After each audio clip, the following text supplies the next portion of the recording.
libro de Isaías, llamado Lucero, Satanás. Y tenemos que entender lo que sucede y por qué es tan importante la adoración. Estas primeras 2 semanas que voy a estar hablando, voy a sentar bases de qué es la adoración y por qué es tan importante adorar, pero también vamos a enfocarnos en nosotros como adoradores. Entonces, estas primeras 2 semanas son muy importantes en nuestra serie y que podamos entender, y creo que va a cambiar tu manera de ver a Dios, tu manera de adorar, tu manera de relacionarte con Él. Como te decía, la Biblia cuenta en Isaías 14, me parece, sí, Isaías 14, de este ángel llamado Lucero. Era un hermoso ángel, pero había rebeldía y orgullo en su corazón. Y dice en Isaías 14 en adelante, dice que Lucero quiso ser como Dios.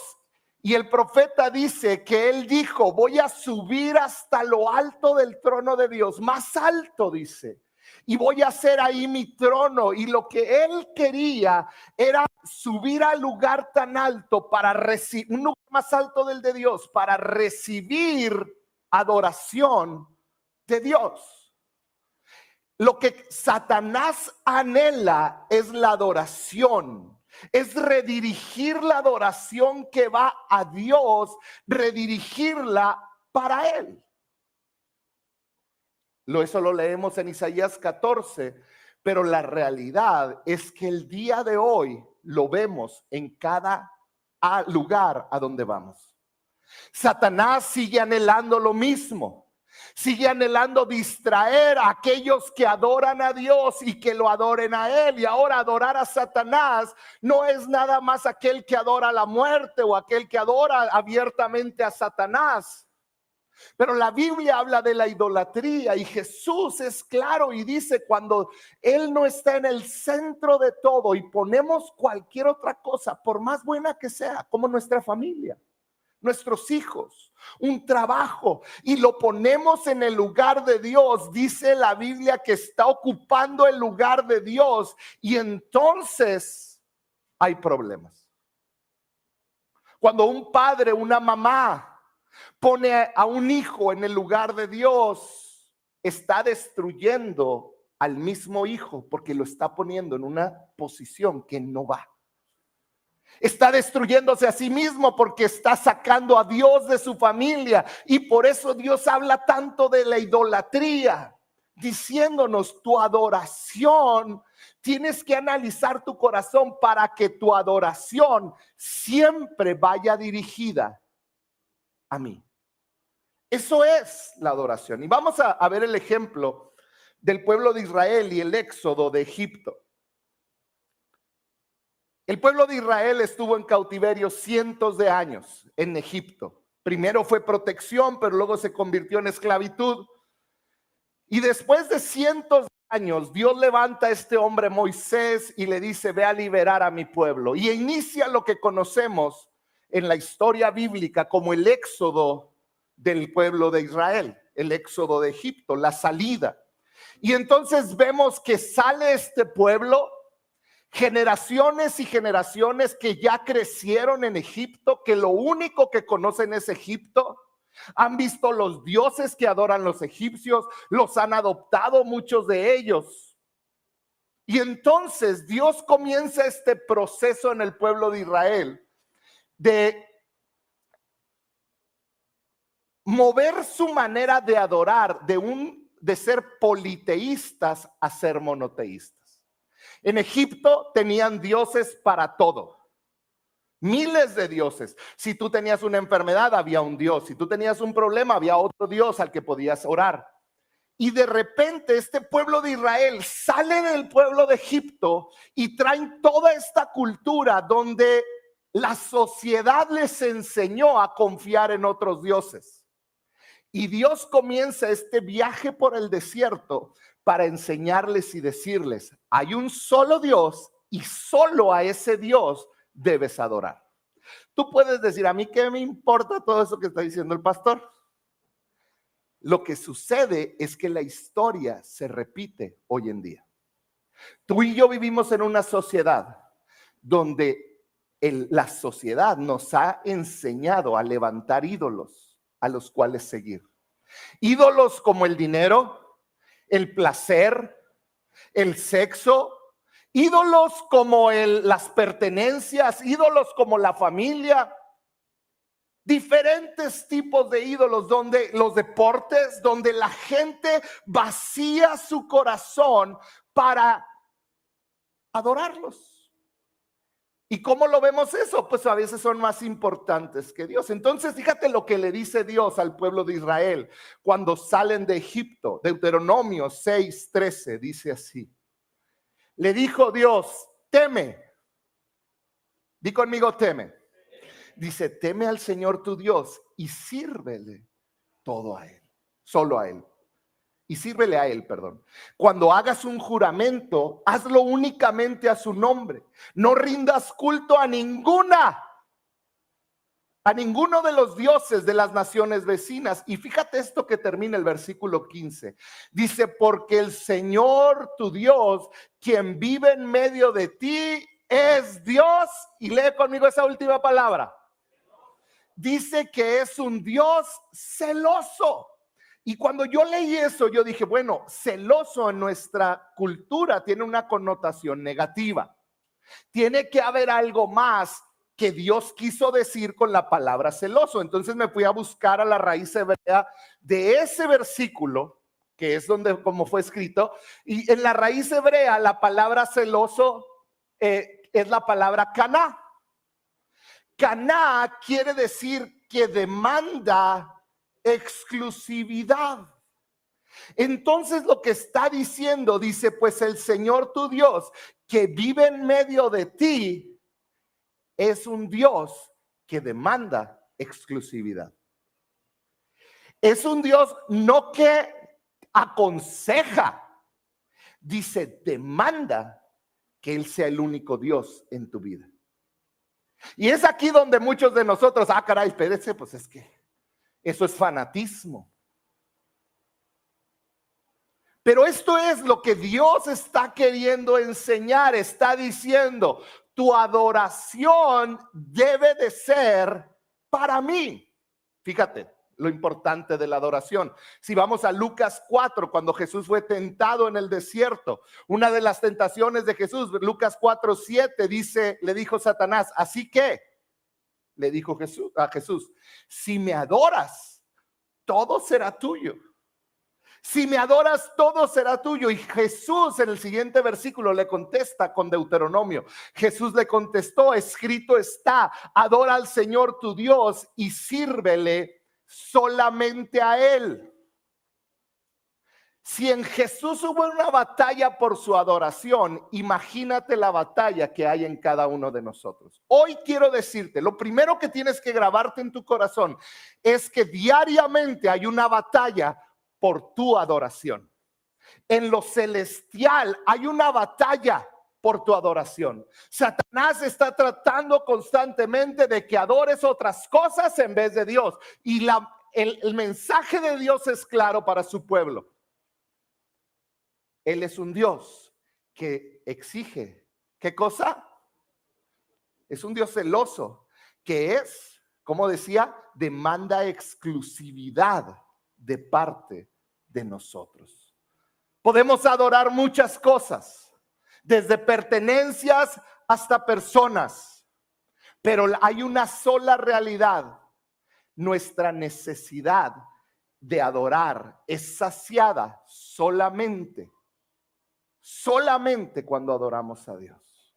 Y mira, todo esto tiene que ver con que entendamos quiénes somos. Como te dije, hoy voy a empezar a poner la base de todo lo demás que vamos a hablar las siguientes semanas.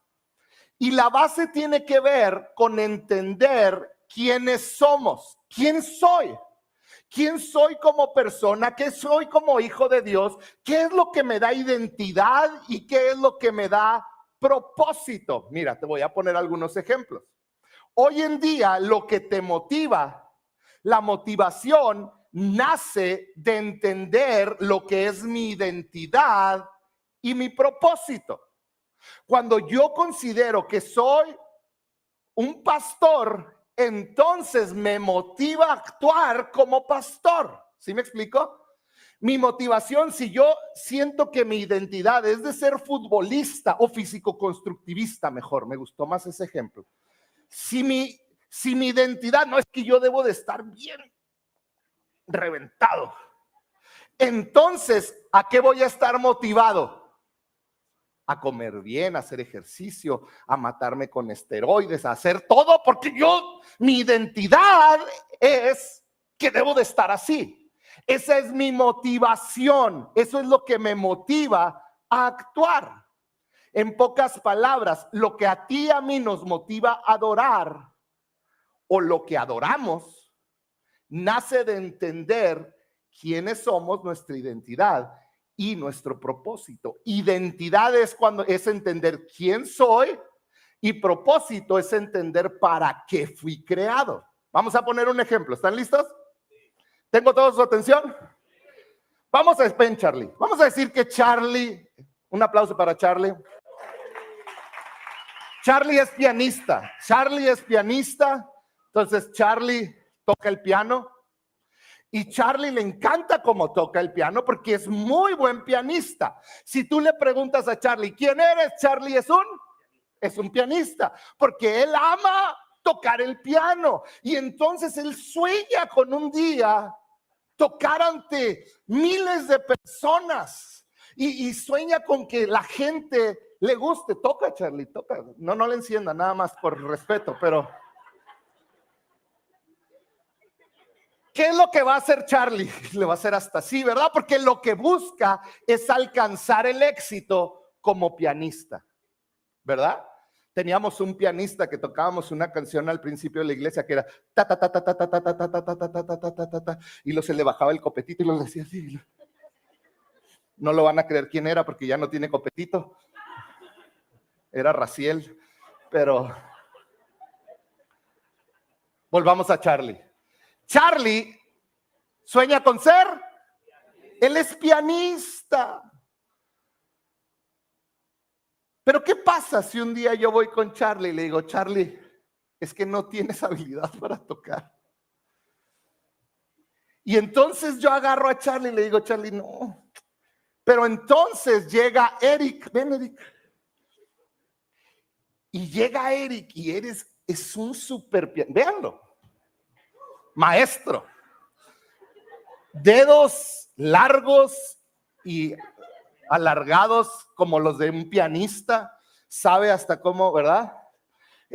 Eric es mucho mejor pianista de lo que nunca soñó. Entonces yo le digo, Charlie, sabes que como que tu talento no es ser pianista, porque tenemos, ven por favor. Entonces yo quito a Charlie. ¿Qué es lo que está pasando con Charlie? Charlie, ven acá, Charlie. Es que luego nomás van a cotorrear, ya los conozco, aquí los tengo que tener controlados. Charlie en ese momento está cuestionando toda su vida, completita. ¿Por qué? Porque él soñó toda su vida con ser. Era todo lo que soñaba, practicó por horas, se esforzó y él se veía como pianista y eventualmente él iba a tocar y él iba a hacer bien. Pero de repente llegó Eric. Y entonces lo que está sucediendo en Carlos es que ahora tiene una crisis de identidad, porque de repente empieza a pensar, entonces, ¿para qué sirvo? Entonces, ¿para qué fui hecho si no fui hecho para tocar el piano? Entonces empieza a decir, Carlos, pues es que estuve equivocado toda mi vida. ¿Por qué? Porque su identidad era la de ser pianista, y cuando no pudo ser pianista, ya no supo qué era. ¿Sabes cuál es el problema de todo esto? Que como seres humanos creemos que lo que hacemos o nuestra función determina nuestra identidad. Si yo toco bien el piano, soy pianista. Si yo predico, soy pastor, yo soy pastor. Pero ¿qué pasa cuando si de repente dejo de pastorear y Dios me mueve a otro lugar y pone otra persona aquí? ¿Dónde queda Jorge el pastor? Gracias. O soy mamá y de repente tus hijos se fueron de casa. Entonces, ¿qué eres? Soy papá y ya no hay hijos en casa. Soy cantante y no me dejan cantar y no me dan una canción a mí solo. ¿Por qué no me dan una canción a mí solo si yo canto? Si soy cantante. Oh. No soy cantante. ¿Sí me explico? Y entonces cuando no obtienes tus anhelos, lo que idolatras, lo que tú sentías que era tu identidad, terminas molesto con Dios. O con las personas. O más fácil, con el pastor. ¿Les gusta el chisme? ¿Chisme? Ay, todos despertaron todos. Chisme paga siempre, ¿verdad que sí? ¿Cuánto chisme? No es cierto, no es cierto. Va chisme, ¿está bien? Atentos. No se van a acordar nada, pero de este pedazo sí. Yo crecí en una generación de jóvenes, donde Eric se acordará, donde una de nuestras principales oraciones, y me imagino que tuya, si estuviste en la iglesia de los 90s y los 2000, nuestra oración principal era: ¡úsame, Señor! ¿Cuántos oraron y le dijeron al Señor: úsame, por favor, Señor? Levanten su mano los que oraron. Levanten su mano orgullosos, porque es una oración muy, todos los que son de mi época saben que en algún momento oramos: Señor, úsame, y lloraba así: Señor, heme aquí, úsame. Y tú dices: qué bonito, era una generación. ¿Por qué? ¿Qué pasaría si yo volteo con mi esposa y le digo: reina, úsame?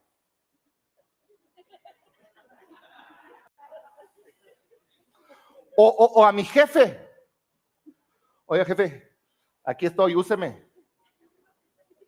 Haga conmigo, órale, vaya y que te usen. O con el vecino. Como que pierde el sentido de úsame.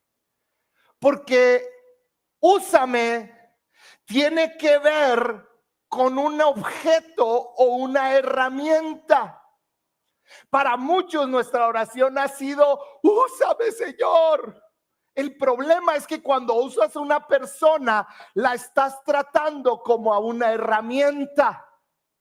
Hoy, si hay algo que quiero que recuerdes, es: Dios no quiere usarte, Él quiere conocerte. Él no le interesa usarte, Él quiere conocer tu corazón. No lo digo yo, lo dice la Biblia en todos lados. No somos objetos, no somos herramientas en las manos de Dios. La religión, fíjate bien esto, pon mucha atención. La religión nos ha enseñado a vernos como herramientas. Muchos de ustedes vienen de iglesias donde fueron lastimados, donde fueron heridos, donde fueron hechos sentir como si ya no sirvieran.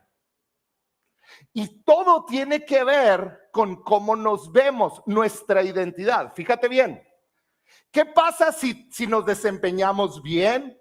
Somos agradables y útiles a Dios. Cuando yo me porto bien, cuando yo voy a la iglesia y diezmo y ya no digo majaderías, y cuando digo las cosas como deben de ser y dejo de pecar, entonces en mi mente yo estoy: entonces Dios se agrada de mí.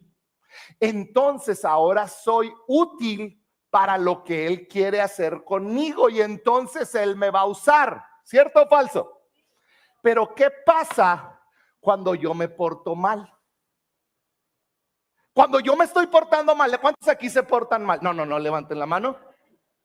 Pero todos aquí en algún momento nos portamos mal. ¿Qué pasa cuando me porto mal? Entonces mi valor deja de existir. somos dejados de lado, o en pocas palabras, somos desechados. ¿Qué es lo que hace una oración como úsame? Estamos diciendo que estamos teniendo una relación transaccional con Dios. Yo te doy algo, Dios, y entonces tú me usas, tú me das algo. Entonces yo estoy siendo fiel con mis diezmos, entonces tú me tienes que bendecir. Entonces yo te estoy sirviendo, me tiene que ir bien. Porque es una transacción. Y a muchos de nosotros así nos enseñaron. Si yo me porto bien, si yo doy, Él me debe bendecir. Y cuando no te dan el aumento que querías, te enojas, Señor, pues si yo te he diezmado ya por un año y le dieron el aumento a otro. Porque Dios nos debe, porque es una transacción. Yo estoy haciendo lo correcto y Él me bendice. Lo que no sabes es que Él que te ha bendecido de mil maneras. Creemos que la bendición es el dinero, pero hay tantas bendiciones. Vamos a poner el ejemplo de este martillo. ¿Estás conmigo? Este es el problema de ser una herramienta. Este martillo me es muy útil mientras estoy clavando, cuando estoy haciendo cosas que tengo que hacer con este martillo. Y yo estoy feliz con mi martillo y digo, wow, es bien bueno mi martillo. Pero ¿qué pasa si de repente se rompe mi martillo? Cuando se rompe mi martillo, ya no puedo construir, ya no puedo usarlo. Cuando el martillo está roto, perdió su función. ¿Por qué? Porque es un objeto que puede ser usado. Pero si el objeto perdió su función, entonces yo ya no lo puedo usar. Es como este papel lleno de mocos. Yo lo uso y no lo guardo y digo, ay, para recordar los mocos del 3 de febrero, lo voy a poner en mi Biblia. O, si hay alguien que hace eso aquí, dígame. ¿Qué haces con un papel lleno de mocos? ¿Lo tiras? No, no tiren basura en la iglesia. Lo tiras, ¿verdad que sí? Y un martillo, cuando está roto, lo que hace es que pierde su función, por lo tanto pierde su identidad. Y si este martillo pensara, diría, ya no sirvo como martillo. Ya no sirvo. ¿Sabes? En mi casa yo no tengo una caja que dice mis martillos rotos. Y ahí los tengo todos guardaditos. No, ¿sabes qué pasa cuando se me rompe un martillo? Lo tiro, lo boto. Y eso es lo que la religión nos enseñó. Que Dios, cuando te equivocas, cuando te rompes, te va a tirar. Por eso, Dios no quiere usarte, Dios quiere conocerte. Tú eres su hijo, no un objeto, no un martillo. Y Él te va a permitir bendecir a otros y ser de utilidad para el reino, pero no es lo mismo que usarte, porque seamos honestos, ¿cuántas veces te has equivocado terriblemente? Y quizá aquí hay gente que el día de hoy se siente roto y tú sientes que Dios te agarró como martillo y dijo, no, ya no sirve, está desechado. Porque ya no me sirve, ya embarazó a la novia, ya se divorció. Está teniendo relaciones sexuales. Ya no sirve. Está roto. Ha perdido su función. Hoy, todo el mensaje aquí es para que dejes de percibirte como una herramienta. Y que hoy puedas entender, tú no eres un objeto, una herramienta que Él usa y desecha. Tú eres su hijo, tú eres su hija, y tu error o tus errores no te definen. Hay gracia, hay favor, hay misericordia. Por eso estás hoy aquí.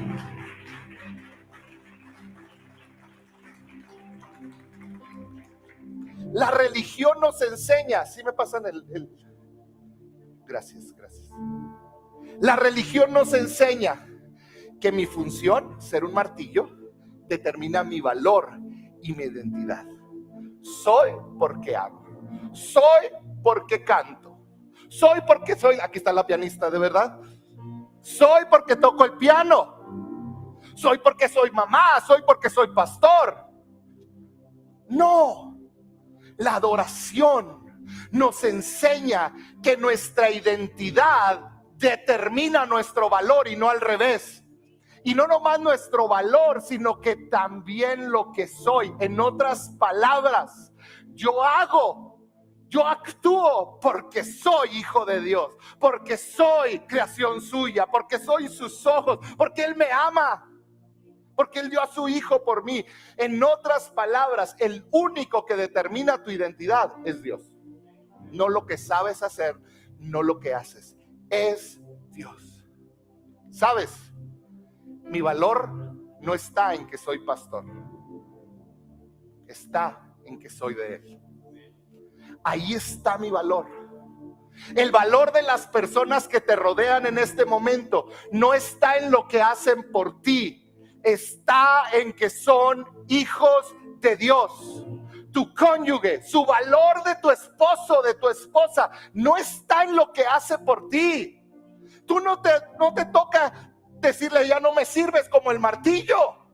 No está en su función de esposa o esposo y si lo cumplen o no lo cumplen. No, su valor está en que son hijos de Dios. Tus hijos, su valor no está en lo que hacen por ti. Está en que son hijos de Dios.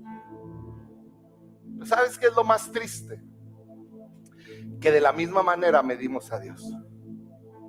Cuando yo hago lo correcto, yo espero que Dios funcione como el Dios que yo creé en mi mente, como Él debe de funcionar.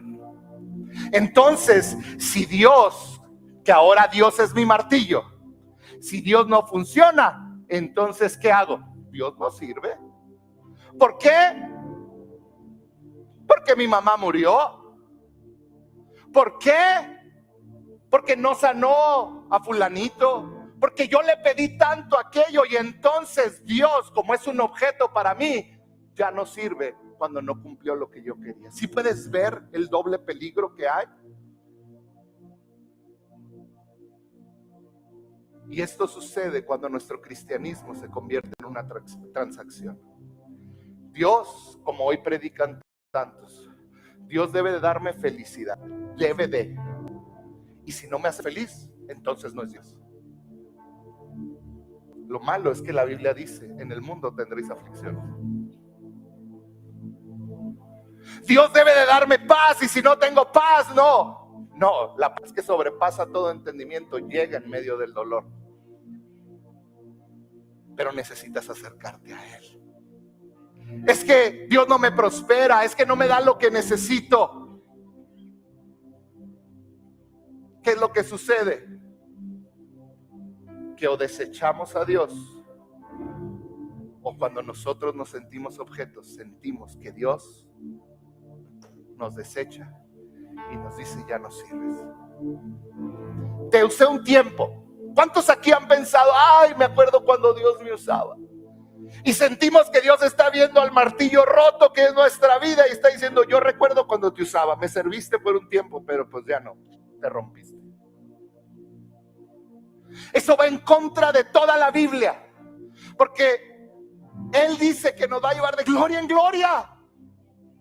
Y entonces estamos actuando como si Él nos desechara cuando Él nos ama. No eres un objeto, eres su hijo.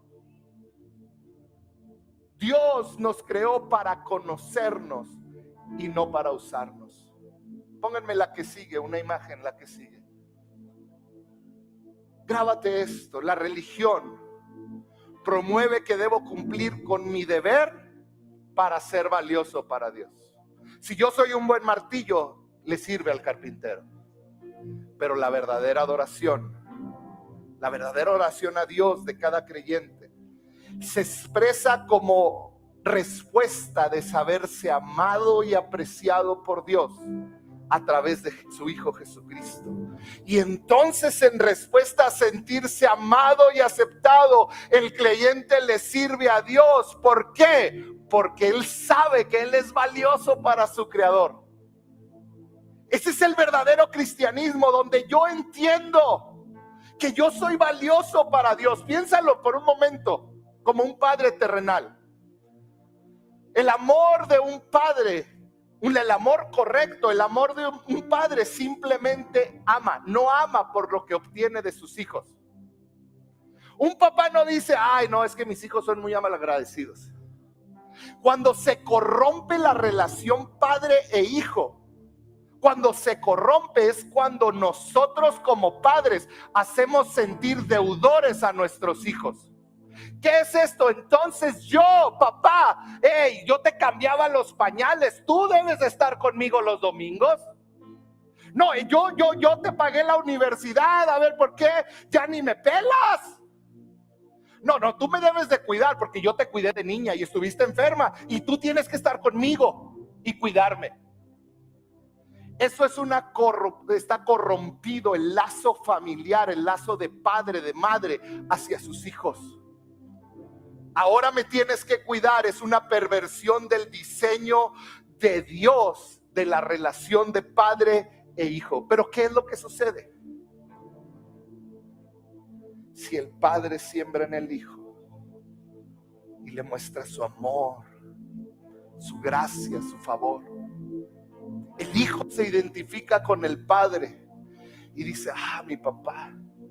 Y entonces el hijo, por agradecimiento, no por deber, el hijo va a servir al padre, a la madre. Pero esa es la relación correcta. Hijos de Dios, hijas de Dios que están aquí, esa es la relación correcta con nuestro Dios, donde yo entiendo el valor de la cruz que nunca se nos debe de olvidar, donde yo lo abrazo, donde yo sé lo que Él hizo por mí, donde yo entiendo que Él me rescató de la profundidad de mis pecados, del dolor, y Él metió su mano para salvarme. Y entonces yo, en agradecimiento, comienzo a servirle, comienzo a seguirle. La verdadera adoración a Dios de cada creyente se expresa como una respuesta a que yo me sé amado.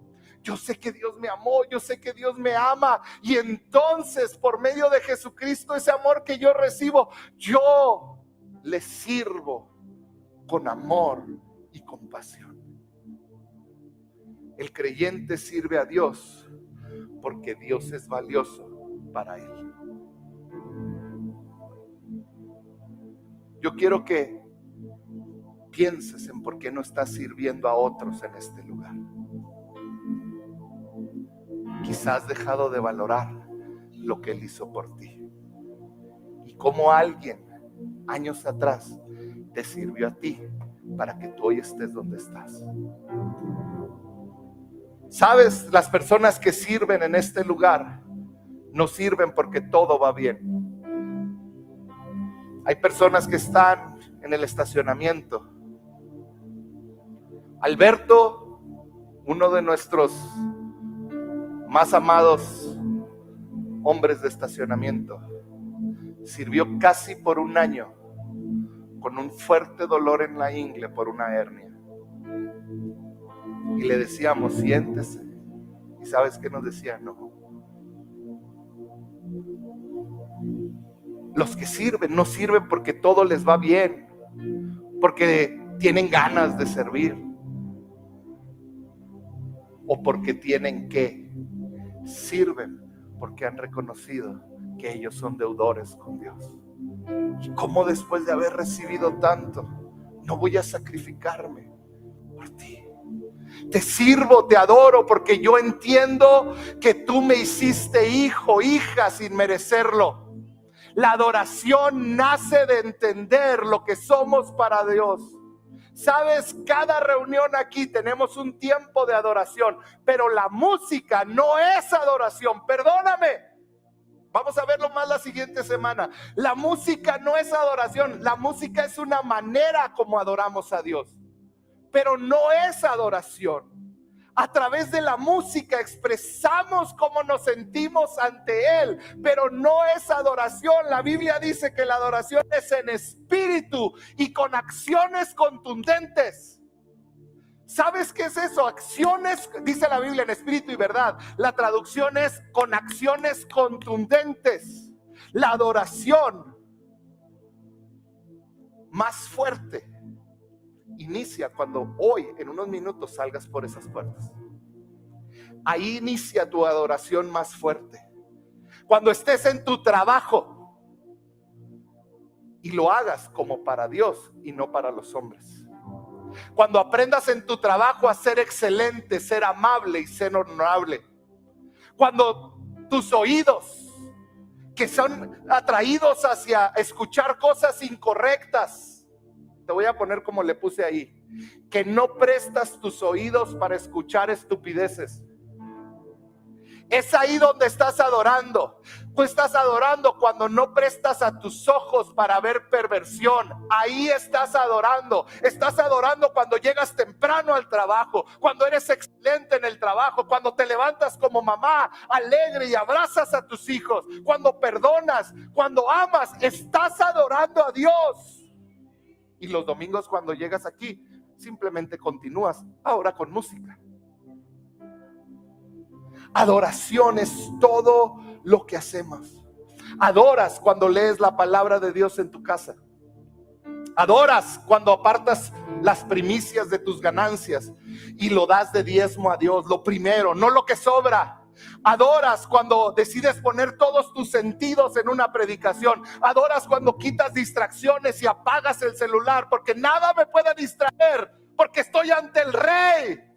Vine a adorar al Rey. Adoras cuando decides llegar temprano para no perderte ni una nota y adorar con el cuerpo de Cristo y levantar tus manos. Adoras cada vez que eres honesto en tus finanzas. Cada vez que tú tratas bien a tu esposa, estás adorando. Cada vez que tratas bien a tu esposo, estás adorando. Cada vez que hablas bien a tus hijos, estás adorando. Cada vez que tratas bien al parquero, estás adorando. Cada vez que eres un buen jefe, estás adorando. Cada vez que no permites que un chisme continúe, estás adorando. Todo es adoración. Todo es adoración, porque todo lo que haces lo estás haciendo ante el Rey. Ante el Rey. Estamos ante el Rey. Quiero terminar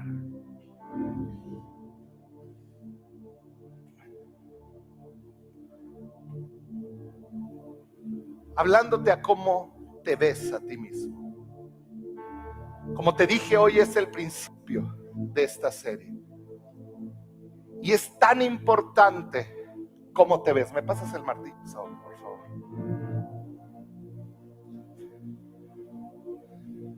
Quizá tú estás aquí y te ves como un martillo roto.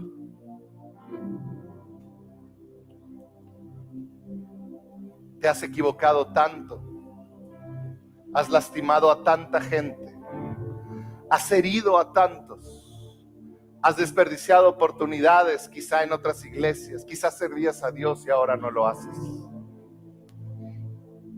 Y aunque no lo aceptes dentro de ti, sientes como que eres un martillo roto, que ya no sirve, que ya no puede ser usado. Y quizá alguien te dijo, ya Dios no te va a usar. Hoy quiero decirte que Dios te ama, que Él quiere que entiendas tu identidad y que entiendas que Él te quiere usar. No te quiere usar como un instrumento. Él quiere conocerte, y cuando tú conozcas el corazón de Dios, tú vas a caminar para ser un instrumento de honra para Él. Pero tiene que ver con que conozcas quién eres para Dios. Eres amada, eres amado, y tus errores no te definen, porque no eres un objeto ni una herramienta. Eres una hija que Él ama, eres un hijo que Él ama. ¿Por qué no cierras un momento tus ojos? Quizá hoy estás aquí y tú te sientes así.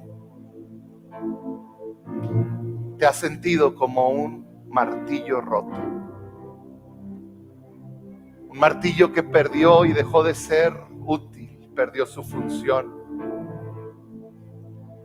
Quizá hombres que admirabas te lo han dicho, ya no vas a servir para nada. Mujeres que admiraste te dijeron, hasta aquí llegó. Hoy Dios te trajo aquí para decirte que esa no es tu identidad. Tu función no determina tu identidad. Tu identidad determina tu valor. Y hoy Dios quiere que puedas tener una identidad correcta como hijo y como hija de Dios. Así que mientras todos tienen sus ojos cerrados, si tú te has sentido como ese martillo roto, yo quiero que levantes en alto tu mano, porque yo quiero orar contigo. No quiero avergonzarte, pero yo quiero orar contigo. Levanta en alto tu mano si tú te has sentido como ese martillo roto. Gracias, ¿puedo ver tu mano? Súbela en alto. No hay vergüenza en esto, no hay vergüenza. En muchas áreas yo he sido ese martillo roto.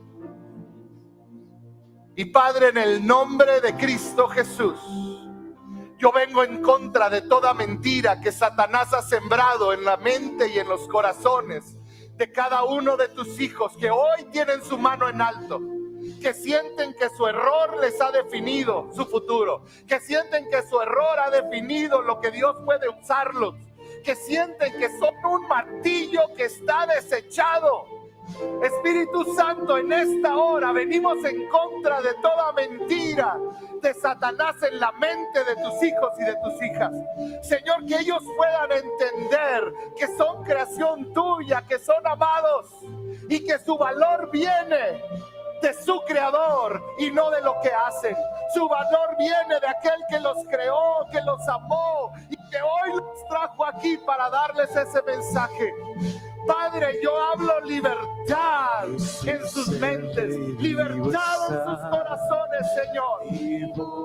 Padre, en el nombre de Cristo Jesús, en el nombre de Cristo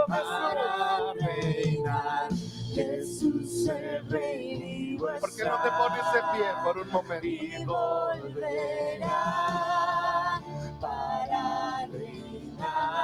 Sabes, estamos adorando ante el Rey. Así que ¿por qué no cierras tus ojos para que nada te distraiga? ¿Por qué no levantas tus manos? ¿Por qué no le dices, Señor, tú eres el Rey? Hoy vengo a adorarte. Jesús es el Rey. Y volverá para reinar. Y yo cantaré, aleluya, al Rey que volverá, que volverá. Y yo cantaré, aleluya, por la eternidad, la eternidad. Ahora adóralo en tus propias palabras y dale gracias por la creación que eres, porque eres una hija, eres un hijo de Dios, valioso. Él te ve y ve a Cristo en ti. Ahí donde estás, adórale por el milagro de la justificación, de que ahora estamos santos, que ahora Él nos ha hecho libres de cadenas. ¡Oh, Espíritu de Dios! Y yo cantaré, aleluya, al Rey que volverá, que volverá. Y yo cantaré, aleluya, por la eternidad, la eternidad. Y yo cantaré,